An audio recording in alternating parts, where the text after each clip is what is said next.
Sound without sight. Connect, collaborate, and create. Hello, and welcome to the Sound Without Sight podcast. In this episode, artist and producer Andre Louis demonstrates VOCR, a third-party add-on for macOS that enables VoiceOver to recognise text and other visual elements that would otherwise prove inaccessible. Andre shares where to get VOCR and how to set it up, how to use VOCR to access graphical user interfaces, and when VOCR's AI image recognition can prove helpful in a music production context. If you're listening to the audio-only podcast, there's also a video version on YouTube. Andre starts by providing an overview of VOCR.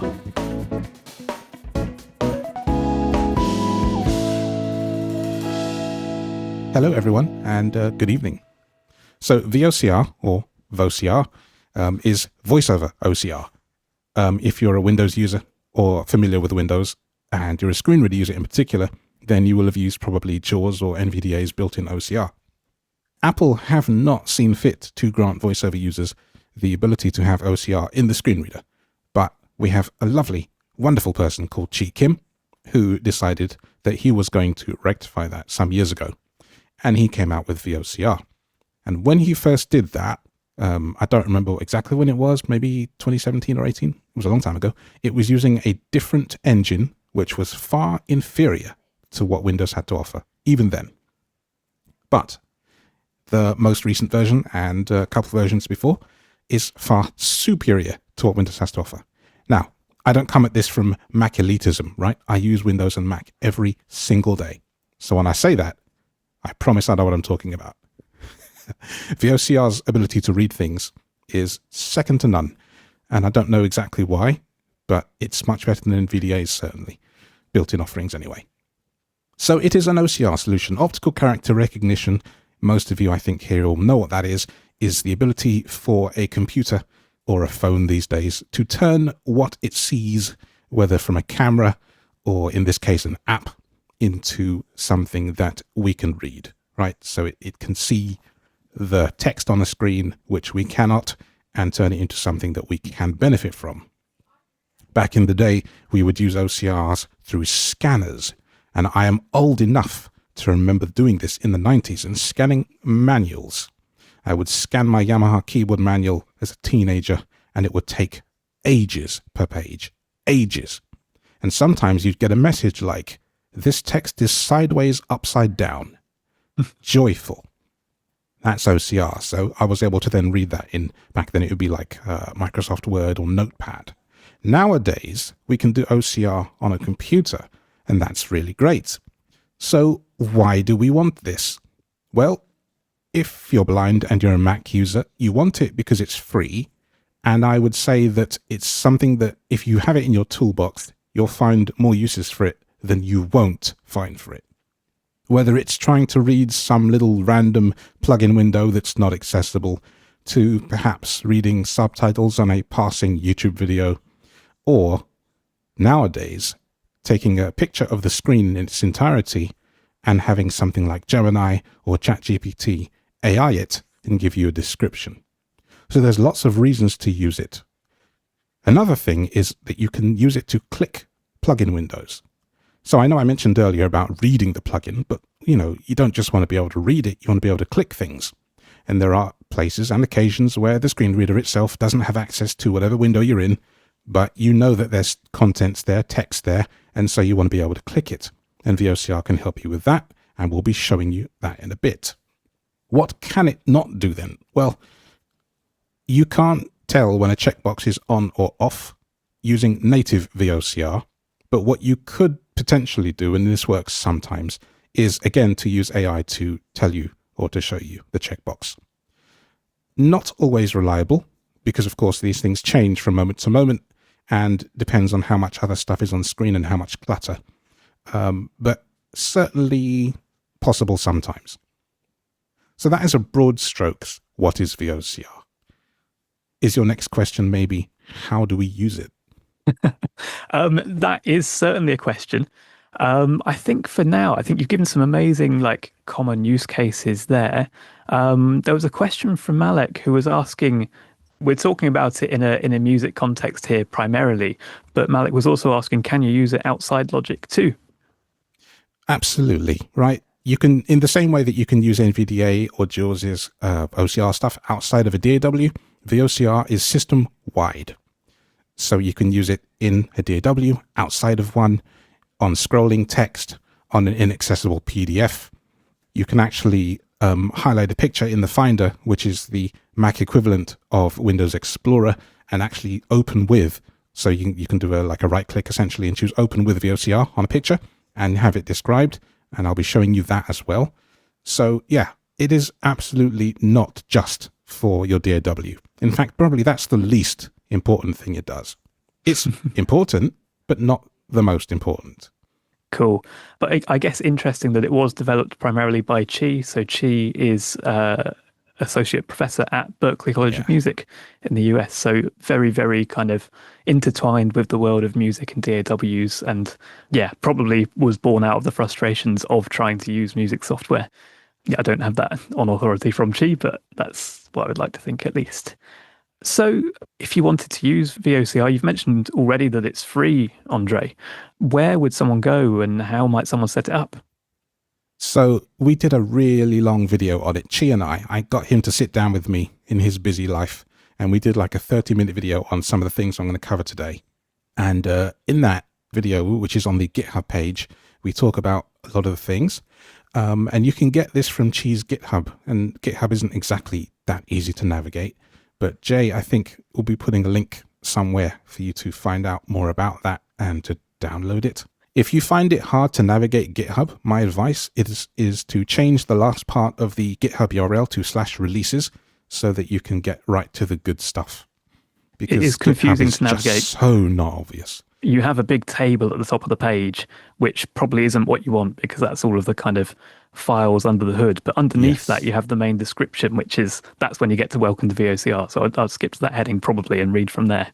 And a lot of the stuff we're going to cover today is in text form there as well. Exactly.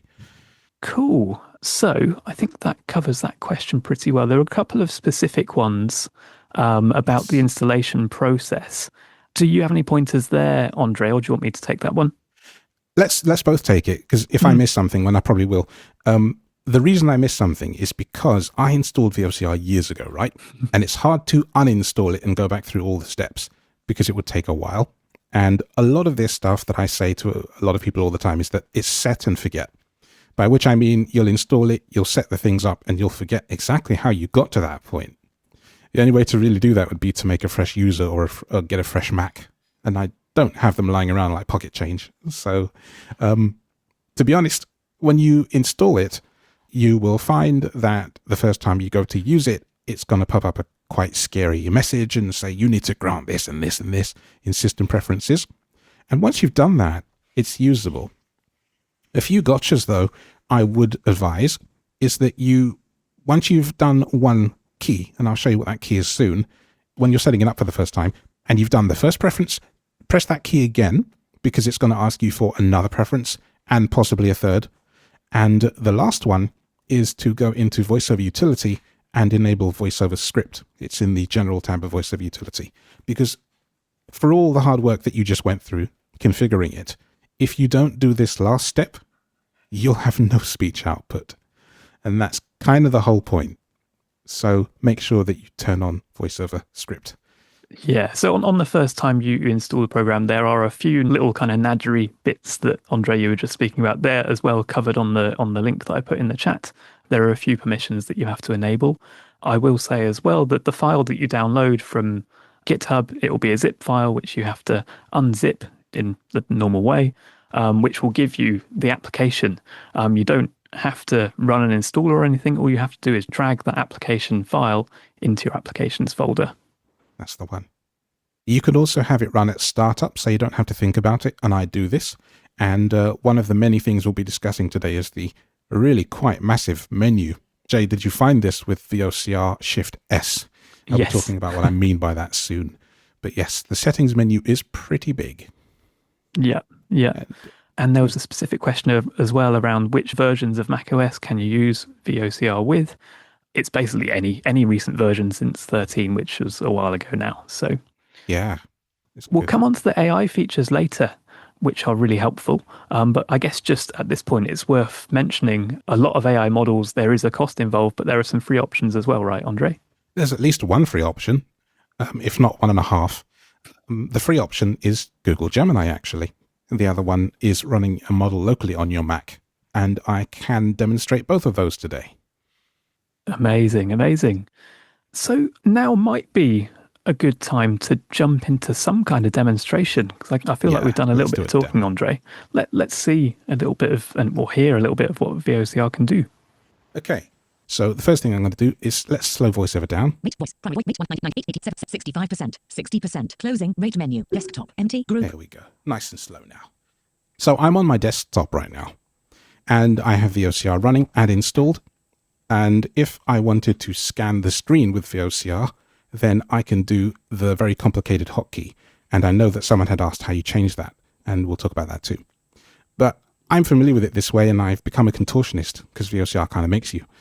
So I do Control Command Shift W, and this scans the window. Finish scanning finder, error no value. And it says error no value. It's not a problem, but it's something to note. So now, if I do Command Control Up and Down arrow, it will read me a bunch of stuff very quickly. And here's what it says. Find a file, edit, view, go, window, help you, A7, 2258 revolutions per minute, 68 C, 80% LT, 00, Thursday, 19 hours, 14 minutes, and 52 seconds. That's a lot of information. And what that is telling me is actually the top menu bar of macOS. It's, well, actually, I don't think there's really a Windows equivalent, because it's kind of like the task bar, the system area, and a menu bar all rolled into one. And in Explorer, if you've got Windows closed, you don't have a menu bar. macOS always has a menu bar. So we see that. I can go across to different aspects of this, and if I wanted to click something, I could. We're going to do this somewhere else, but if I wanted to go, for example, by word, I can do Command Control right arrow. File, edit, view, go, window, help. And it's reading. And if I were to do a VoiceOver Shift space, it would click on the help menu. And if I need to go by character, I can also include the Shift key. So I can do Command Control Shift right arrow. H-E-L-P. There we go. Look at that. And the whooshing sound actually is something that you can enable or disable in the VOCR settings. And I like it because it kind of gives me an idea of where the item is on the screen via position. So I know that this menu bar Window. View, edit, finder. is left. And if I keep going to the right, Edit, go, win, help you, 80, Thursday, 19. now it's on the right side of the screen, quite the far right. And there's quite a big gap between two items, aren't there? 0s, 80, 67 to UA, help, window, help, UA, help, UA, help, UA. Between help and UA, it kind of jumps from the left of my nose to the right of my nose if I'm wearing headphones. So that kind of tells me there's a gap. That might be sort of where the macOS camera is, because I've got a laptop. So that's fascinating. I've never actually done that before until now. So now I know. It's interesting. So that is one aspect of VOCR. There are quite a few. And there are a lot of hotkeys. You know what? I could talk about those. Let's talk about the VOCR settings menu.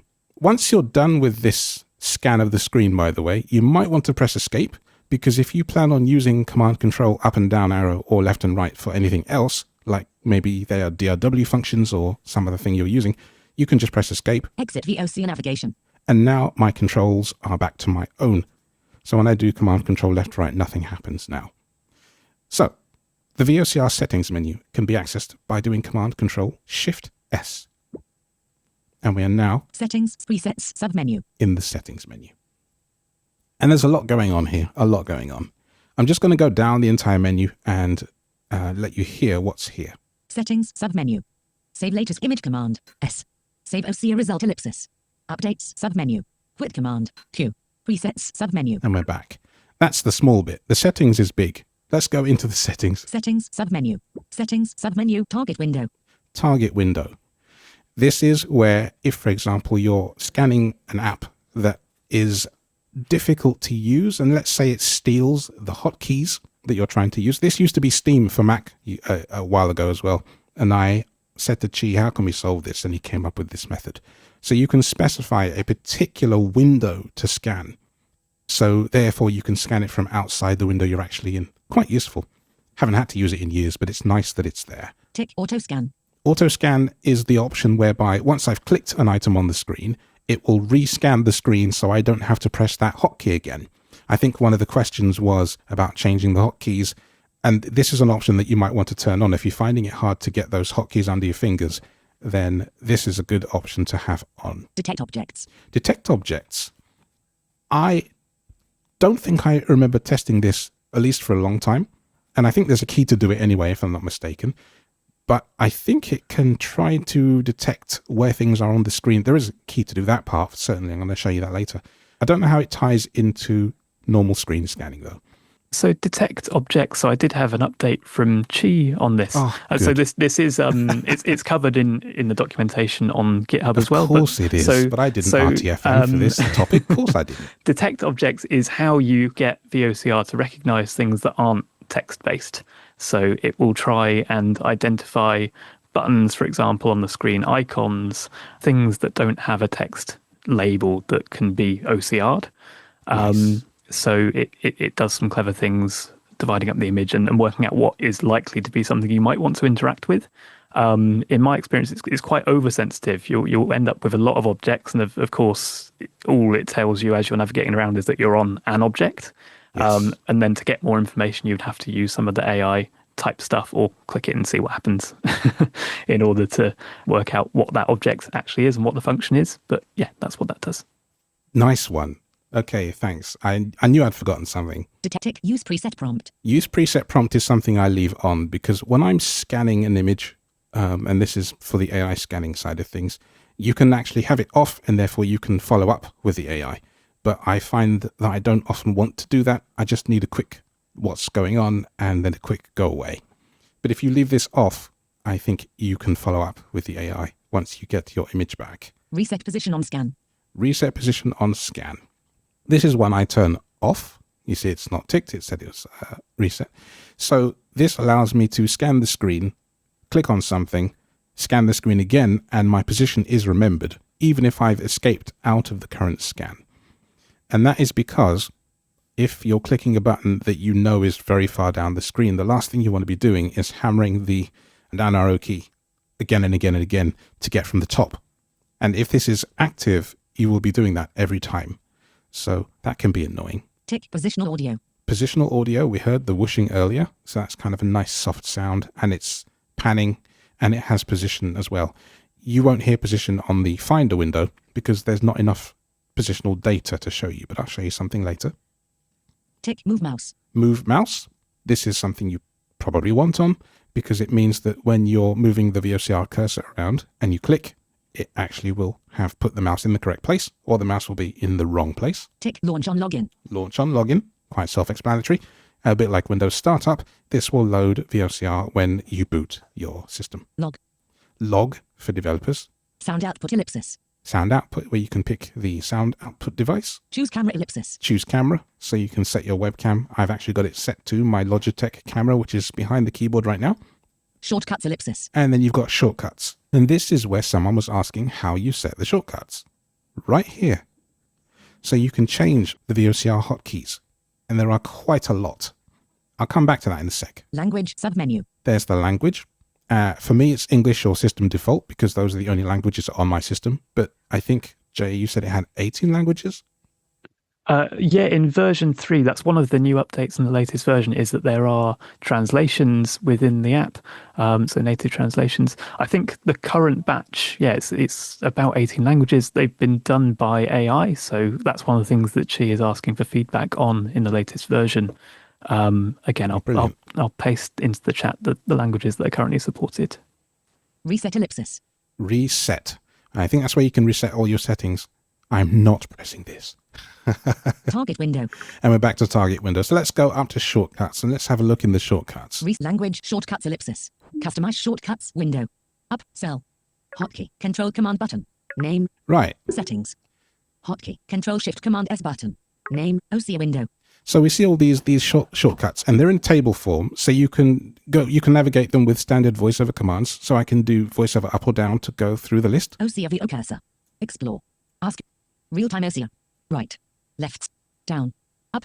And so on. And if I want to hear what that relates to, I can do VoiceOver right once. Hotkey. Control command button. And it tells me. Let's see if we can actually read it. In control command. Up arrow. Yeah, there we go.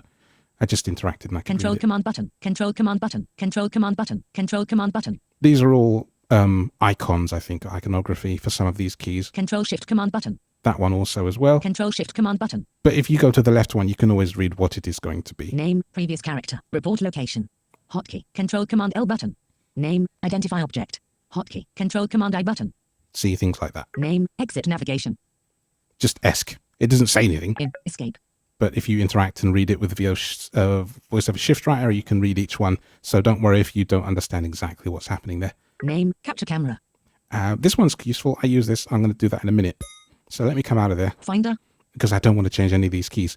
I haven't tried to change them, but of course, Qi would have made it accessible. So it's not that I don't think you can. It's that I didn't want to mess it up. Because there's no OK on macOS, as most of you know. You just kind of do it and it works. So it was probably just something that would happen and upset me because I wouldn't find the key again.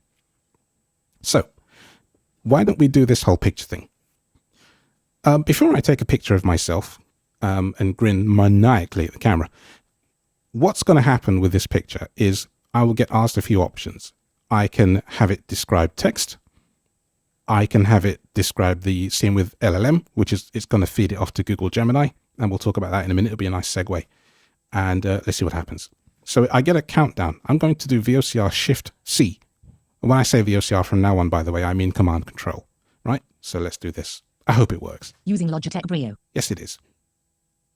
3, 2, 1. Application, alert, dialog.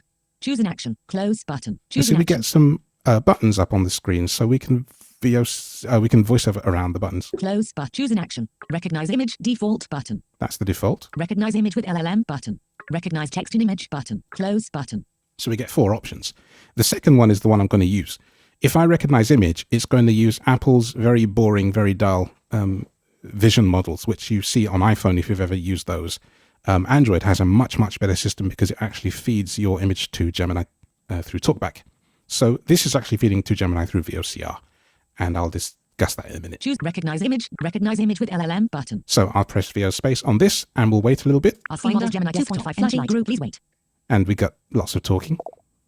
The image shows a person's hands playing a black keyboard. The keyboard is in the foreground and takes up the lower half of the image. The keys are black and white and appear to be standard size. There is a circular knob with a pink glowing light on the far left of the keyboard and a small screen below it. The person's right hand is visible, with fingers resting on the keys. A wedding band is visible on their ring finger. They're wearing a watch with a light blue band on their left wrists. In the background, a white desk is visible, cluttered with audio equipment. To the left of the keyboard is a mixing board with many knobs and sliders, and illuminated yellow lights. Next to the mixing board is a small brown object, possibly a piece of foam. Further back on the desk, there are 2 speakers, headphones, and what appears to be a small white audio interface or device with a blue screen. A teal mug and a yellow package are also on the desk, along with a black keyboard. The person is wearing a black short-sleeved shirt with a pattern of white palm trees. A microphone boom is positioned in the upper right corner of the image, with a microphone attached, suggesting the person might be recording or streaming. The overall impression is of a home studio setup, with the focus on the act of playing the keyboard. The lighting is somewhat dim, but the keyboard and the audio equipment are clearly visible. The image captures a moment of musical creation. The hands are positioned as if actively playing the keyboard, and the surrounding equipment suggests a professional or semi-professional setup. The focus on the hands and the keyboard creates an intimate feel, drawing the viewer into the creative process. The palm tree pattern on the shirt adds a touch of personal style to the scene, hinting at the individual's personality or perhaps the genre of music they create. The arrangement of the equipment on the desk indicates a functional workspace. The mixing board, speakers, and microphone suggest an environment where sound is being produced, manipulated, and potentially recorded. The overall atmosphere is one of focused activity, likely within a personal creative space. The image is a snapshot of someone engaged in their passion for music.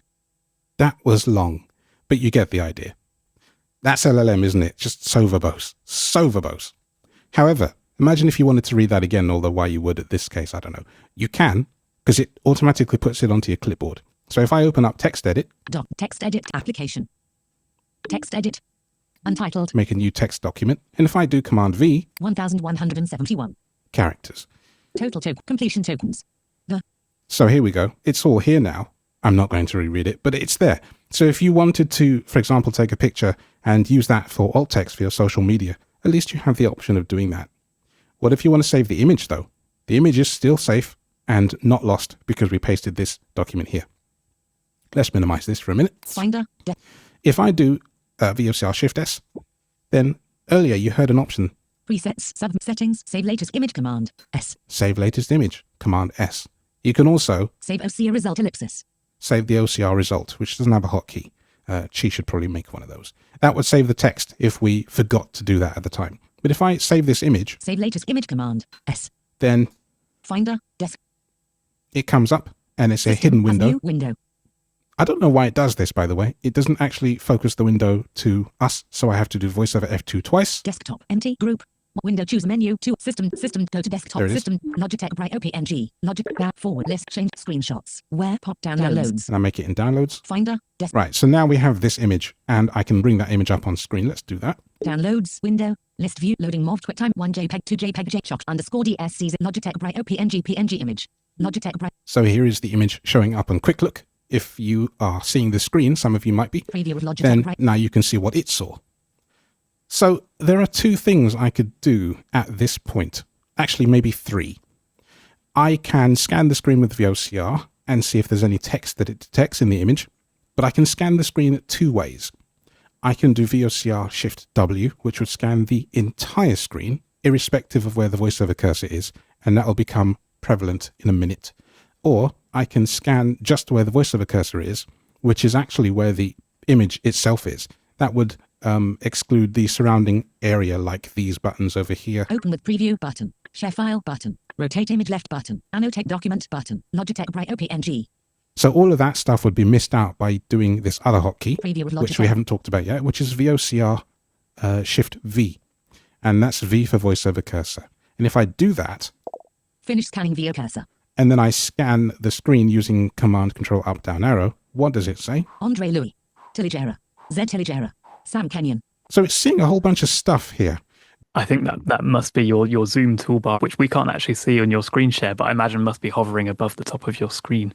Yeah, this is a problem, right? Trying to do a VOCR demo and the Zoom toolbar is just totally in the way. In the way.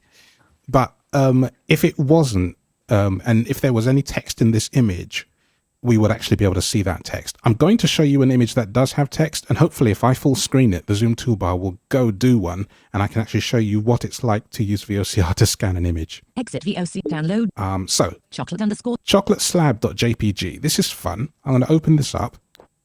Preview. Chocolate. Okay, it came up in preview. That's good. I'm going to do a normal VOCR scan this time, so I'm going to do VOCR Shift W. Finish scanning preview. Chocolate slab JPG. Now, what have we got? Chocoat. British cocoa grower. Grand designs. We think our iconic handmade giant slabs are works of art. And we hope you agree, once you've finished admiring this magnificent still life in chocolate, just remove the lid, snap your slab into pieces and turn the frame into a tray, perfect for sharing. And this is a picture that I keep around as a test of any new AI tech that I get. My wife took this for me years ago. It's the back of a Hotel Chocolat box. And they no longer make this slab, by the way, so all I can do is just dream about it. But I keep this image around because it's quite a good snap. The image is pretty well centered and whatever. So I figure if an AI can read this or text can be read from it, then it's done good. Now, I should clarify, I'm kind of misusing the term AI in this instance because AI, you probably think LLM. Not so much. When you're doing a VOCR scan, it's all offline, okay? You don't need to be on the internet to do that. You do need to be on the internet to do some of the things, like the VOCR Shift E, which I will do in a moment and explain what it's going to do. That's going to try and do the object detection thing. And VOCR Shift A, which is like a description of the entire screen. Not just objects, but just a description of. So they're different. And they're different because A is not going to allow you to navigate the output, but E will. So let me show you E first. Asking models Gemini 2.5 flashlight. Please It'll wait. become clearer when I do that. So it's... Finish scanning preview. Chocolate slab JPG. There we go. So now what it's done is put the items on the screen that it has seen, because I did an entire screen scan with W, if you recall, instead of V this time.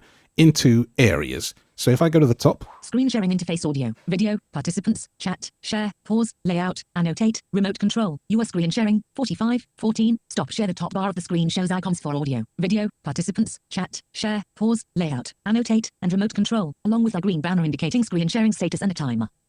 so that is telling me that's not actually text, is it? It's not the verbatim text of the scan that we did. It's a composite, isn't it? It's like a summary. And if I go down further, Products packaging feature cutout for hanging, a rectangular cutout on the top of the black box, likely for hanging or display.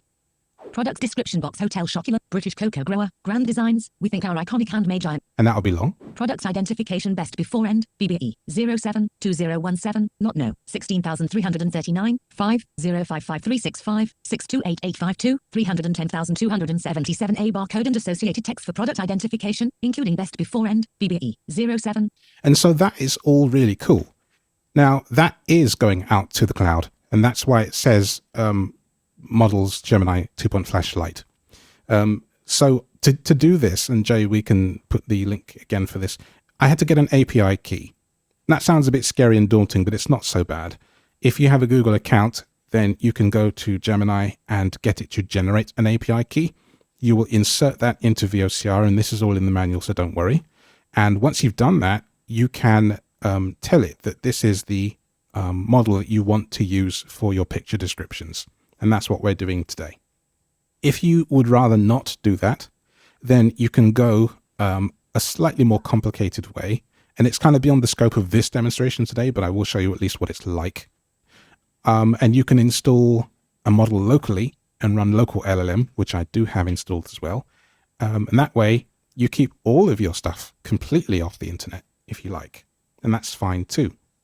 Different models are going to vary in speed and complexity and output, but it does at least give it a go.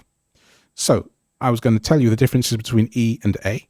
So here we are in preview with E, and I did VOCR Shift E. 2017.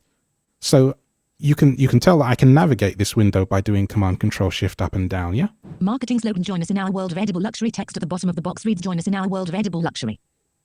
But this is not an entire picture. So it's got sections of the screen and it's describing sections of the screen. And this is the mode that you would use if you want to determine if a checkbox is checkable and if it's in a checked state or not in a checked state. Because earlier I said that VOCR natively, and that's why I used the word at that time, natively, can't really tell you that. And that's where AI comes in. And it's hit or miss as to whether it's going to be nice about it. But if it's nice, then you're going to be able to find it beneficial. What I don't think I've found overly beneficial is trying to click in the areas that these, what they call them bounding boxes, I believe, Jay, allows.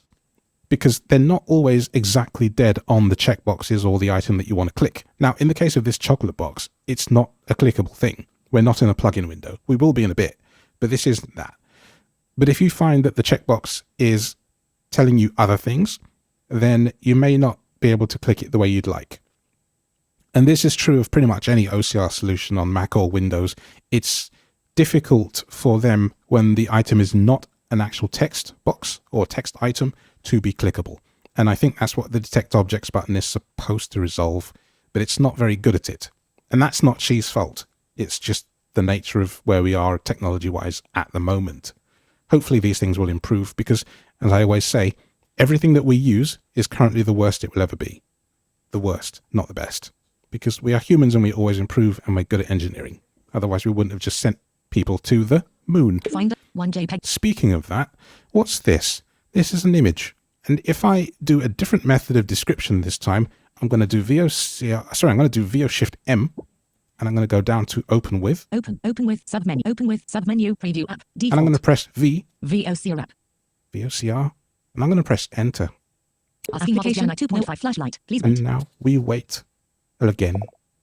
The image presents a dramatic view of the moon's surface in the foreground, with a crescent of Earth visible in the distance against the blackness of space. The moon occupies the left 2/3 of the frame, its rough, grey surface texture with countless craters of varying sizes. These craters are characterized by their circular rims and shadowed interiors, indicating the uneven topography shaped by ions of impacts. The lighting suggests the sun is illuminating the moon from the right, casting long shadows within the craters and highlighting the mountainous ridges surrounding them. The curvature of the moon is clearly visible, emphasizing its spherical nature. In the upper right quadrant of the image, a delicate crescent of Earth hangs in space. This sliver of our home planet is awash in ethereal blue and white light, with distinct swirling patterns of of clouds visible on its illuminated portion. The contrast between the stark, monochromatic landscape of the moon and the vibrant, colourful crescent of Earth is striking. The Earth appears much smaller than the moon in the frame, suggesting a perspective from a significant distance. The dark expanse of space serves as a backdrop for both celestial bodies, underscoring their isolation in the cosmos. The composition of the image evokes a sense of awe and the vastness of space. The detailed texture of the moon's surface invites closer inspection, while the distant Earth offers a familiar yet remote sight. The juxtaposition of these two worlds, one barren and ancient, the other teeming with life, is a powerful visual metaphor. The image is sharp and clear, with excellent detail captured in both the lunar features and the atmospheric bands of Earth. There is no visible text in the image. The perspective suggests this photograph was taken from a spacecraft or a location in orbit around the moon, looking back towards Earth. The portion of the moon shown is lightly its near side, as evidenced by the density of craters. The Earth's crescent shape indicates that the sun is positioned such that it is illuminating only a portion of the planet as viewed from this vantage point. This alignment is common and occurs throughout the lunar cycle as the moon orbits the Earth, though this particular view is from a unique vantage point beyond the moon. Overall, the image is a breathtaking portrayal of two of Earth's closest celestial neighbors. It captures the rugged, desolate beauty of the moon and the vibrant, life-sustaining essence of Earth, set against the infinite canvas of space. The image is expertly composed, drawing the viewer's eye from the detailed lunar terrain to the luminous arc of our home planet. It is a testament to the wonders of space exploration and the profound beauty that can be found beyond.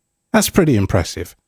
That's a good description. I feel like I was partly on the spaceship. Apple, exit VOCR navigation. List view. Can we see it? Loading MOV twit 1 JPEG Yeah. image.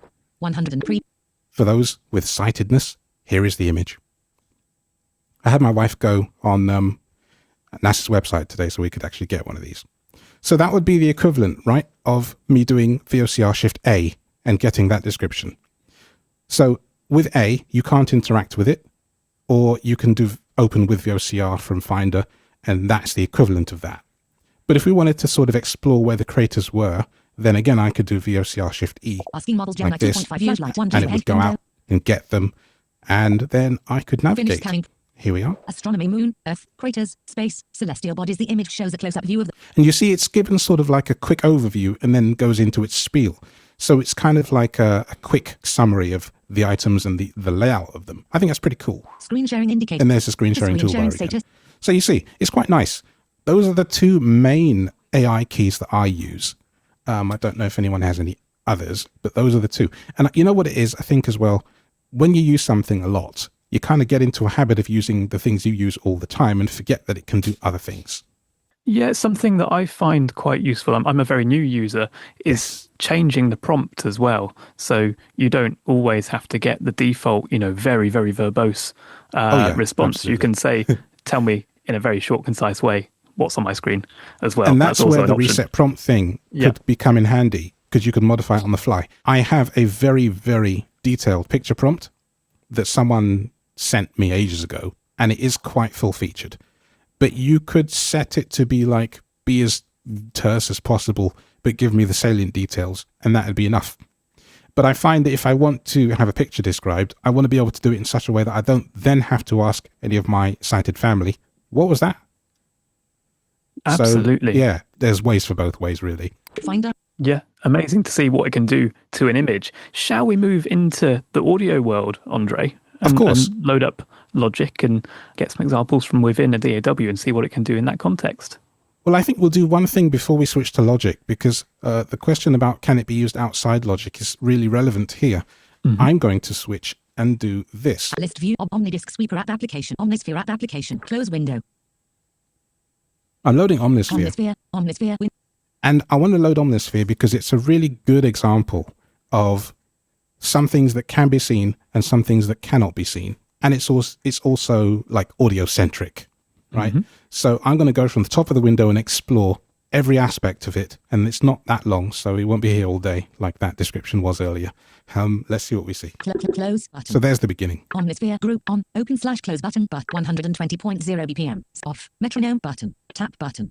Off. Flow capture button. Off. Flow capture button. That's it. There's one interactable area. We'll look in there and it won't be very big. Close Omnisphere group. In Omnisphere group, content is empty. Ah, look at that. It's empty. By the way, I knew that was going to happen. It's not like I didn't. That was the whole point of that whole thing. It's empty. So what they've done is they've made it look like you can interact with it with VoiceOver, but you can't do anything. But this is where we find out, right? This area is where we find out whether there are any updates for our products and anything else useful about it. On Omnisphere group. So I could do the entire screen with VOCR Shift W, and I'll get that annoying screen bar at the top, which I don't want. But if I do VOCR Shift V, hopefully it will just give me the relevant info. Finish scanning VO cursor. DO video, your screen sharing, Spectrasonics, virtual, instruments. Omnisphere. Show credits. Diagnostics. Omnisphere satellites. You are up to date V. Omnisphere software 3.0.2C your ARM keyscape sound sources V1.5.1C. See, that's what I wanted to know, if I had any Omnisphere updates. And to check for updates, I do this outside of Logic. So I open this app, I highlight that empty group, which I can't interact with because there's nothing in there for VoiceOver to see, but VOCR helps and saves the day. Brilliant. Just brilliant. So this is the kind of thing where VOCR is a must-have, and I genuinely cannot conceive of a reason why, if you're a VoiceOver user, you don't use this. If you're not into music or anything like that, that's fine, but you still might want to read an inaccessible PDF or a picture that someone sends you or something like that. And so I just think it's one of those things that if you have it in the toolbox, you won't regret it. So Finder. We'll come out of there and we'll go to Text Zoomus, Google Pro, Logic Pro, Find Logic Pro, Here Quick is Sampler Logic. dialog. And here's another inaccessible plugin window. And oddly, it's actually a Logic stock plugin. You can do some things in here, but 99% of the things you want to do cannot be done by using VoiceOver. So again, we'll explore the window QuickTime, and this is not a big window again. Quick Sampler. Toolbar, bypass, default preset, previous button, next button, compare, dimmed unticked, checkbox, copy button, paste dimmed button, undo dimmed button, redo dimmed button, view 100% menu button, link unticked, checkbox, collapsed disclosure triangle, quick sampler, quick sampler. That's the whole window. Well, it's sampler, right? So you'd think you could sample or maybe load a sample, but you cannot. Not with VoiceOver alone. However, VOCR got you back. This time I'm going to use VOCR Shift W, and if I haven't explained clearly enough why you want one or the other, this is a reason to use the other, because I can't highlight the part of the screen with VoiceOver cursor that I need to find that will allow me to load the sample I want to load. So that means I have to scan the entire screen, and that's important. So the distinction, just to clear it up, right? W for window or screen, and V for VoiceOver cursor. So in the case of Omnisphere, I didn't need to use W, although I could have, but I would have gotten a lot more mess for my time. So I was able to put the VoiceOver cursor over the empty area of the screen, do the scan, and find the you're up to date line. That's all I cared about. Now I can't do that, so I have to use the entire screen, and so I'm going to do that now. Finish scanning Logic. Okay, let's go check. Quick Sum 1/2 Telegent default preset. Compare copy paste undo redo view. Classic one shot slice recorder no audio file loaded snap 0. Ooh, did you hear what it said? It said no audio file loaded. Now, when you're going down with VOCR, it might be a bit daunting at first because you hear every line, and whether it's sort of related to the thing you're looking for or not, you're going to get everything before it and after it and during it. And earlier on, I showed you how to navigate to find the bits you want. And that's where we use left and right arrow. So we've been doing command control up down for most of the day. We're going to do VOCR right arrow. So that's command control right arrow here. One shot. Slice. Recorder. No audio file loaded. Snap 0 zoom. SAW. See? SAW. And you can actually, this is a good use of the panning. You can hear the panning moving left to right. No audio recorder. No audio file loaded. So I'm going to click this no audio file loaded and hope that it brings up the menu that I want it to bring up. No audio file loaded. Finish scanning Logic Pro. Finish scanning Logic Pro. Finish scanning Logic Pro. Finish scanning Logic Pro. That is a bug that's been there for a while.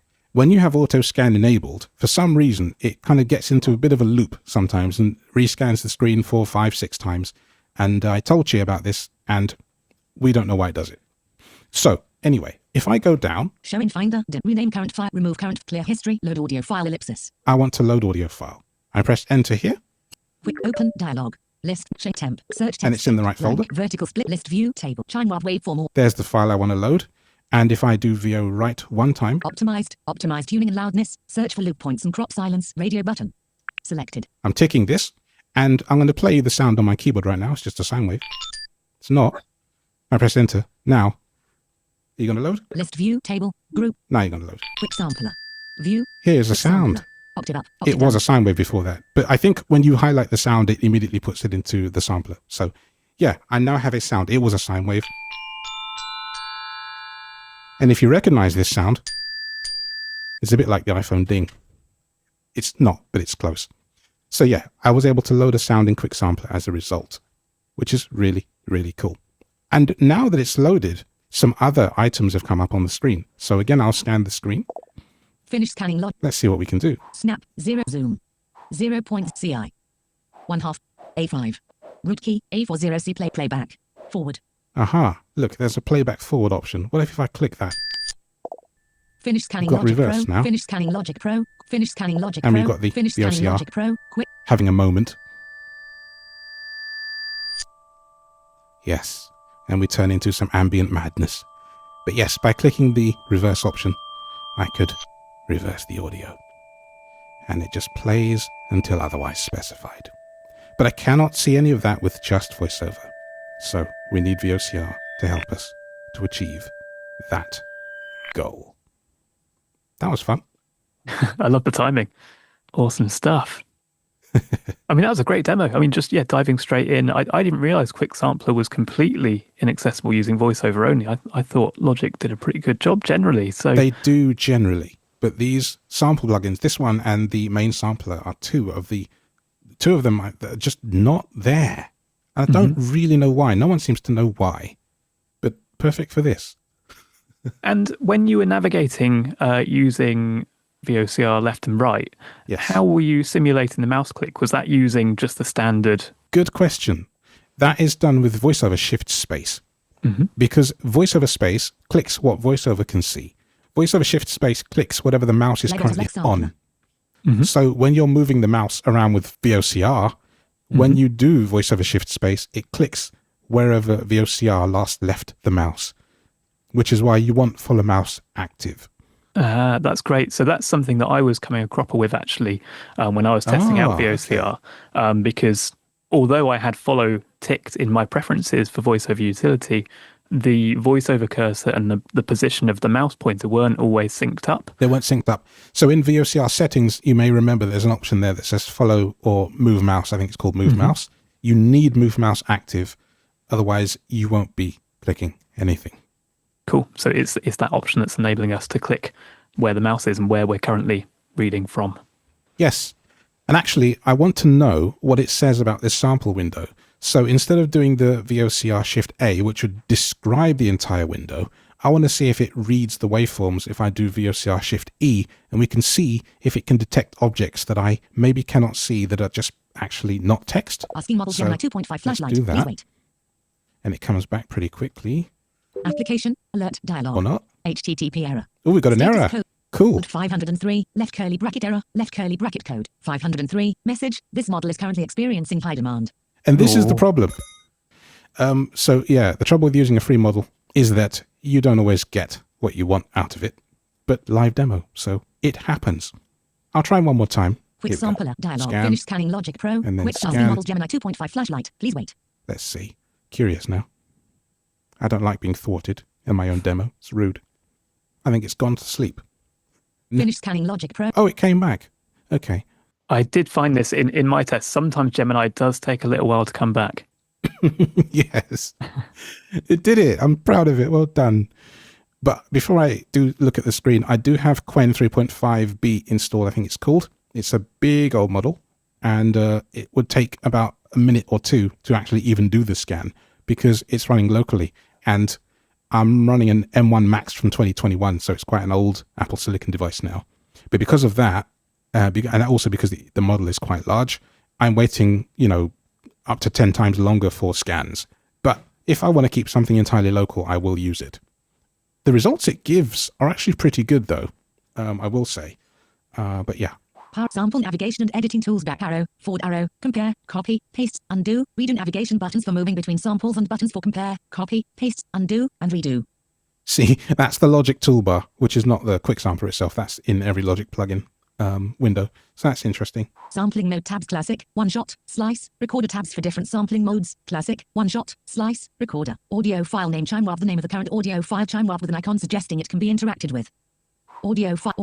And I'm trying to move across white because I don't remember trying this in a while. And I'm using VOCR right arrow and it stays there. So you can't use this to click things. And that's the problem. It's good until it isn't. It's nice as a an overview aid, but if you can't reach those things, it's not that useful at all. Waveform display audio waveform display of the audio sample. Root key and tuning controls root key A4 0C displays the root key of the sample as A4 and the fine tune as 0C. Playback and loop settings playback, reverse, loop, no loop playback mode options, reverse and loop. Current loop setting is no loop. Follow tempo button button with an icon. You get weird things like that.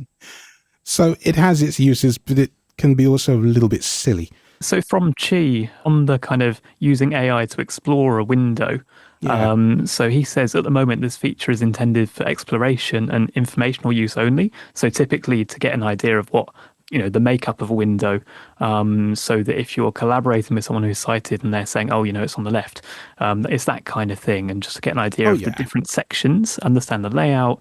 You can't directly interact with what comes back from the description that comes back from the AI. Chi goes on to say he can't share specific details right now, but he does have plans for future development on that. And I do not blame Chi for any of this, right? I love Chi. He's brilliant. This is just one of those things that it's annoying when you see something that could have been clickable because it described it well enough and it pointed out where it is, but you can't yet click it. So it's just a matter of time. And as I always say, these things are the worst they'll ever be. So it's going to improve. So, but it's nice to actually have the idea like it can see the waveform because it's not text, right? So VOCR can't tell you it's there. So to even know where it is, just out of pure curiosity, is cool. Absolutely. So we did have some questions around identifying objects and using the Explore with AI. We've done a little bit of that.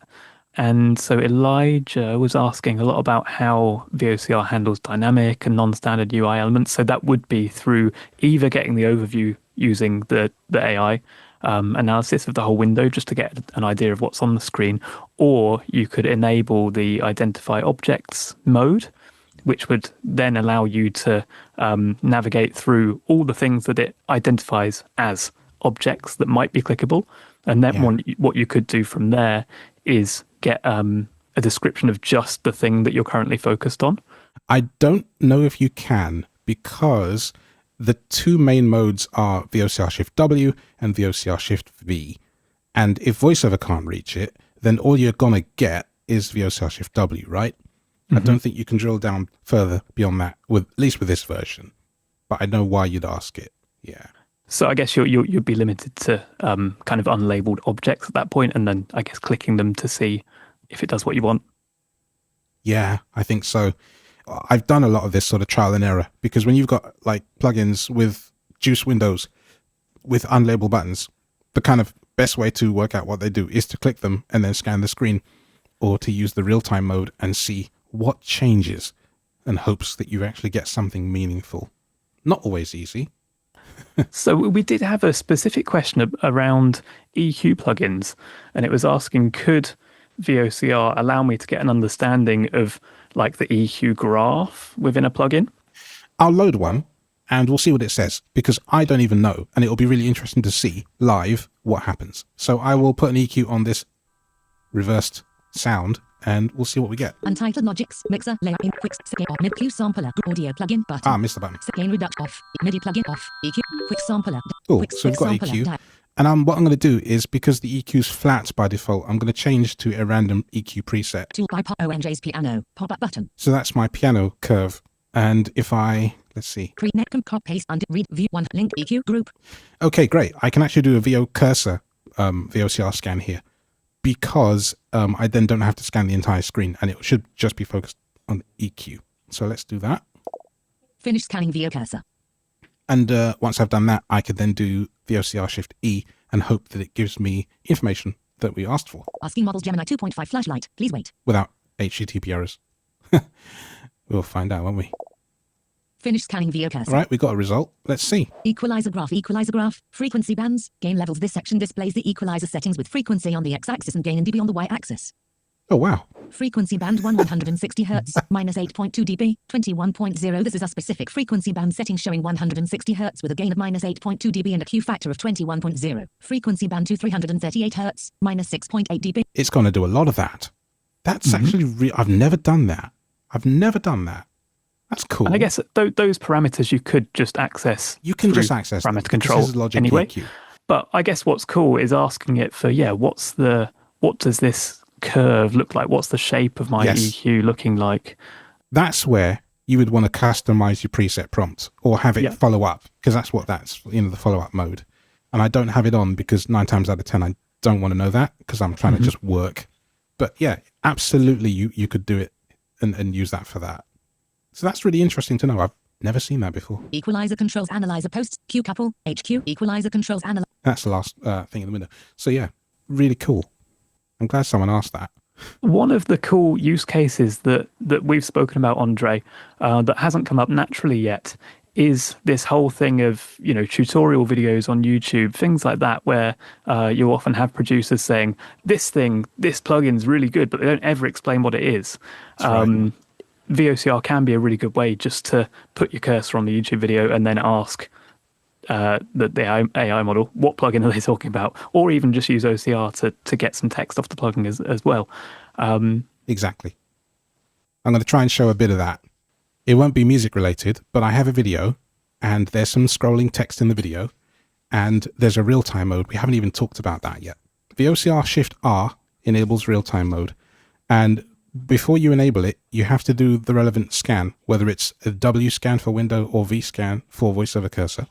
And the real-time mode is affected by what you have given it prior to enabling it. So that's quite important. So what I'm going to do is minimize this, and we're going to go to a video, and we're going to do it in the quick look panel. And then I'm going to do a real-time scan as the video is playing. Now, the video itself is not important, but it's whether we can read any of the information that comes up as a result of this. Zoom. All right. Finder, desktop, download. So Logitech Bright. Sound Zemp loading move QuickTime move. here's loading.move, and I'm going to quickly press a bunch of stuff because there's some text that comes up quite quickly after I do this, and hopefully then we can see what happens. Loading move. Movie group. Finish scanning VO Asking models Gemini I pressed the 2.5 wrong button flashlight. there. Please wait. Real-time OCR started. 15. Finished Okay. 005. Nintendo registered sign 0060 and W Mariacat World. 15. 50 10 name 1. It's now scanning that text in real time as it passes under the cursor. There'll be more, or there should be. Or do we not get any more? Stroke 09 in MH Mr. Me Mariacat press L to start 028 plus 030. Rainbow Yes. Frag Zebra 0321. It's not brilliant. Seaside, stopping real-time OCR. Part of the not being brilliant right now Loads. is because of the zoom toolbar in the way. But it said press A to start, and it did tell us what the game was, or tried to, Mario Kart World on the Nintendo Switch 2. So I recorded that this afternoon from my Elgato capture card, and I just thought, let me load a game and see if we could read some text.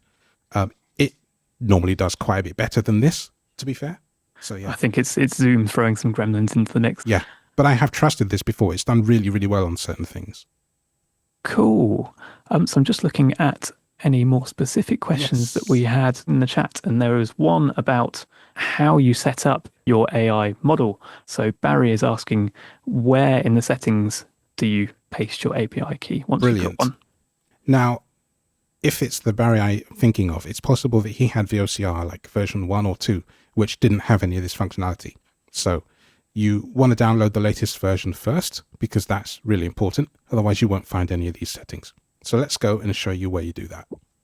Up here, Quit command. Presets submenu. there's a preset submenu, Presets submenu GPT. and here are some presets I've got here. Olimer. Tick Gemini. Preset manager ellipsis. So in the preset manager, you can set the prompt you want it to use. You can set your API key, which you're going to want to store safely, and tell it which model you want it to use as well. And that's where you do that.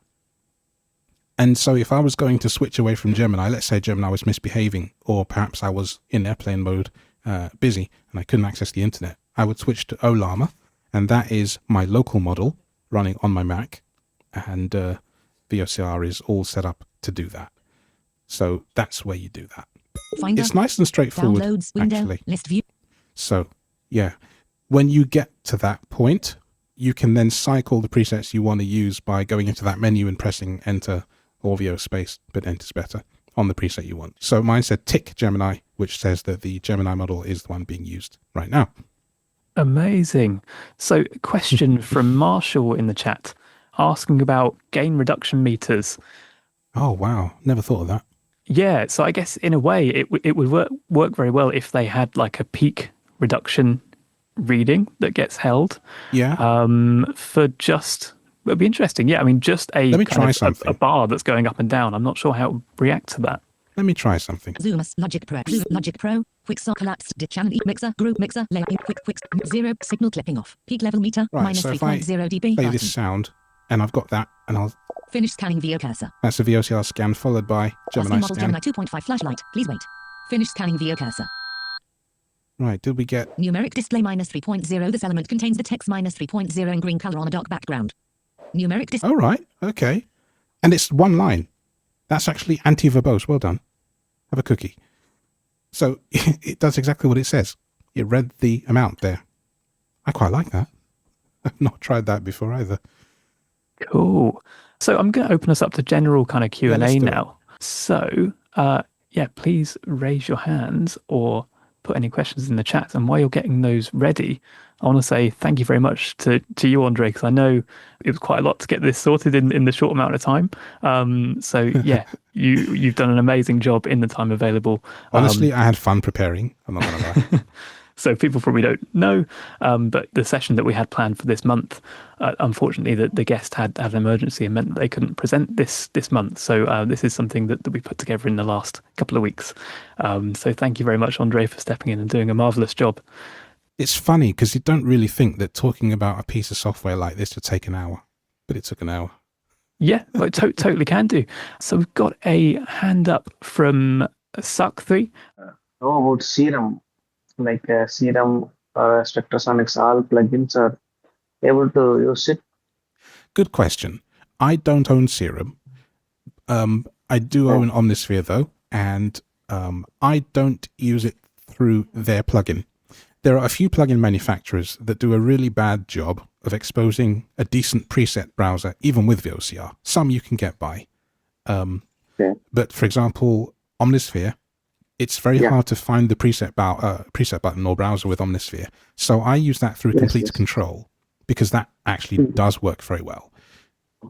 Certainly not recommending that you go out and buy a Complete Control keyboard just to use Omnisphere. But if you do, you're going to get access to that and Serum as well because there are presets for both of those things. Because, Spitfire is also renowned for terrible UI where VOCR is concerned. Some things work really well. And also, for example, Spitfire Labs works really well. They have an accessible UI now, but that hasn't filtered to all of the Spitfire's products. So you're really stuck if you want to use Spitfire and Spectrasonics without having to go around the houses, which is really annoying. So I guess to get an idea of something, whether it works or whether it might not work, you could potentially download like a high-res screenshot of the plugin and send it into VOCR that way, and just to see what it can grab in terms of, if poking it does about. Exactly. You don't necessarily need to buy the plugin and then test it. You could use a screenshot and see what it can find. Yes, that works until it doesn't, because the screenshot isn't going to tell you whether, when you click on the item, the flyout is readable. I guess so, yeah. You see? So it's not a bad suggestion at all, but it doesn't unfortunately solve the will this work or like will it blend situation. Yeah. Yeah. Cool. And we have a hand up from Marshall. Yeah, the reason I was asking about gain reduction meters and compressors limiters specifically is because I know that Logic Keys and Logic Magician can pull things, but only from the default compressors limiters. And as you probably know, Andre, from conversations with me in the past, I use a lot of third-party stuff, Waves, Black Salt, Universal Audio, that sort of stuff. And unfortunately, from what I know, Logic Magician or Logic Keys, I've got them both available to me, can't pull anything from them in terms of gain reduction, which is a shame. I tend to do a lot of my mastering in Pro Tools just for that reason. Yes. Well, I think with this, if you get a Gemini key or if you want to run a local model, depending on your RAM situation, don't do it if you've got like 8 gigs. Very bad. But with the free Gemini key, which I demonstrated worked really well today until it didn't, but then it did again, you can get a lot done with this information. So I would try doing that, and I would focus your cursor over the gain that you want to know about if it's in the red, and then do a VOCR Gemini scan and see what comes back. Yeah, because we've seen it could be really useful today. Yeah, and that's perfect. So give that a try. And just to answer another question that came in about Neural DSP. Neural DSP are amp simulators for guitar amps, bass amps, those sort of things. Oh, yeah. But I'll definitely give that a try and see what I can get, because it's been really interesting watching you do this, because I'm only using VOCR at probably about 5% of its capability. Oh, it's brilliant. Honestly, just mess with it. Even if you don't end up needing it for a thing, just try it, because there's sometimes way more on screen than we think there is. And one thing I want to say to Logic and Reaper users is don't always live in your parameter view. In Reaper, it's parameter view. In Logic, it's controls view. By not switching to the editor view, you tend to miss a lot of really useful things. Definitely. And I've been messing around with a set of meta glasses as well today. I was running a studio session today, or trying to run a studio session, and it was able to kind of help me with my overhead mic positioning. It couldn't. I don't know what the command is to have real-time AI feedback, or whether it's available on the glasses that I've got, but it was able to kind of help me get it to a point where I would then fly it and then make any adjustments based on sound, whether it sounded balanced or not. See, that's cool. So what you can do with VOCR's real time then we'll move on, is that you could use its camera feature. So Command Control Shift C. And if it's pointed where you want it to be pointed, then you can use it to point and to give you sort of a description of where things are in the room and all that. So yeah. Yeah, cool. I didn't know you could do that. Thank you. Yeah, I guess it could even be useful for this kind of thing, like a webinar. Before you get in setup, you could ask it, how am I framed in the image, that kind of thing. Exactly. Which is cool. One use case that we didn't speak through in the intro was installers, Andre, and the fact that it can help you get through some really annoyingly inaccessible installers for things that once you've got them installed are accessible. Spitfire, again, the Spitfire downloader, rubbish. Arturia downloader, rubbish. And we've seen Omnisphere today as well, part rubbish. So you can use it to get those things. And with VOCR, I would say, for example, like Spitfire, like Arturia, with VOCR, 100% accessible, without 0%. And it's literally nothing in the middle. It's not a middle ground thing. It's light and day. Brilliant. And that's super, super positive. So I'm just going to allow people to unmute just for any final thoughts or questions. And I will just apologize in advance, because I'm sure I missed something really important or got something wrong. But with demos like this, there's so much. VOCR is so powerful. It does so many things. I will have missed something, but not out of malice. And I guess the important thing is that a lot of the documentation is there on the GitHub page. You just have to find it. And when I did find it, I found it very easy to follow. And it gives you a really good overview of all the different features. And there are a couple of different modes that actually we haven't had a chance to go into today. It's kind of, there's so much that it can do. Yeah, exactly. And especially the kind of identify object stuff. I know you're not a massive user, Andre, but can be a good way to get to those pesky buttons that you can't get to otherwise. Hi, it's Melissa. Hi, Melissa. I'm pretty new with Logic and Reaper. Can you explain a little more about you said don't just stay in the perimeter view, but go into the editor view. Can you explain that a little more? Yes, actually. I can only do it from a Logic standpoint because I don't understand Reaper enough. But in Logic, when you load up Logic for the first time and you go into the plugin window with VoiceOver, it says, do you want to open this in controls view because it makes it more accessible? And most of the time, yes, it does. But a lot of plugins lately are starting to use the other view, which you can reach by going into the view menu, and you'll see a button there. And if you switch it from controls view to, sometimes it's called editor, sometimes it's called remote view, it depends on the name, and then do a VOCR scan, you may find there's a lot more to the plugin than you first thought. And this is where I loaded the sample earlier, if you were in the meeting at that point. You can't do that in controls view. There's no load button. Okay, thank you. That helps. So yeah, Oh, the great. editor view loads basically the full graphical user interface. Gotcha. Yeah. Okay. So sometimes that's not what you want. Sometimes you just want really quick access to the parameters that you can change.